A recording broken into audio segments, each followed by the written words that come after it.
இன்றைக்கி நம்ம தக்காளி குருமா செய்ய போகிறோம். 3 தக்காளி பொடிசாக கட் பண்ணி வச்சுருக்கிறேன்.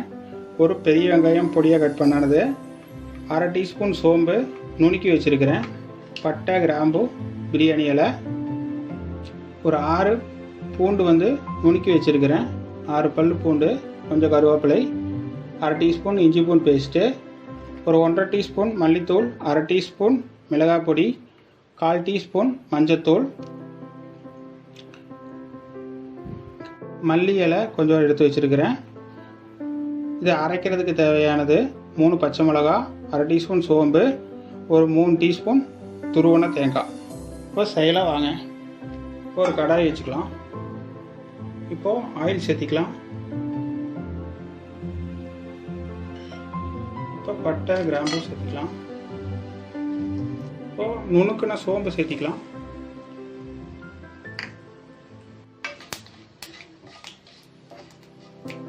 இப்போது பூண்டு சேர்த்திக்கலாம்.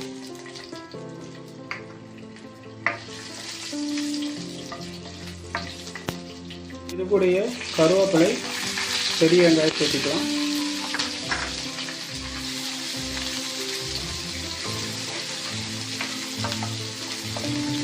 இப்போ கொஞ்சம் கல்லுப்பு சேர்த்திக்கலாம், சீக்கிரம் வணங்கிடும். இப்போது வெங்காயம் நல்லா வணங்கிடுச்சு. இஞ்சி பூண்டு பேஸ்ட் சேர்த்திக்கலாம்.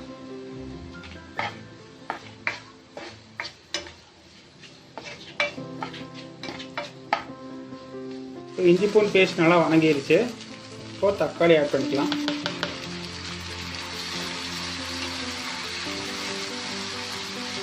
இப்போ தக்காளி நல்லா வணங்கட்டங்க. நல்லா வணங்குற வரைக்கும் அப்படியே சிம்மில் வச்சு நல்லா வணங்க விட்டுருவோம்.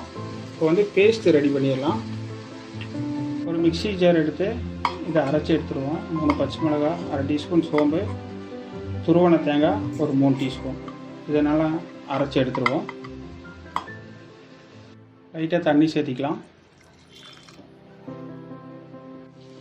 இப்போது நல்லா அரைச்சி எடுத்துட்டோம். இப்போது தக்காளி நல்லா வணங்கிடுச்சு. இப்போ அரைச்சி வச்சதை அதில் ஊற்றிடலாம். தேவையான அளவுக்கு தண்ணி ஊற்றிக்குங்க. இப்போ நல்லா கலந்து விட்டுக்கலாம்.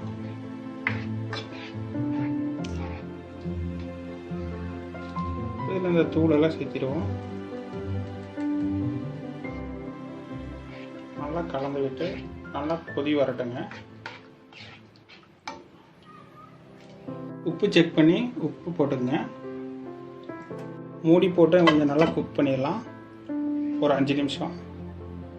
இப்போ நல்லா கொதி வந்துடுச்சு. ஒரு 5 நிமிஷம் ஆயிடுச்சு.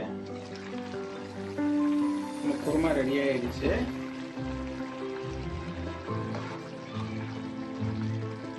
இப்போ மல்லித்தலை ஆட் பண்ணிக்கலாம்.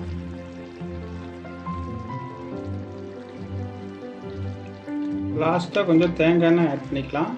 நல்லா வாசனையாக இருக்கும். ஒரு 1 டீஸ்பூன் அளவுக்கு ஆட் பண்ணிக்கோங்க.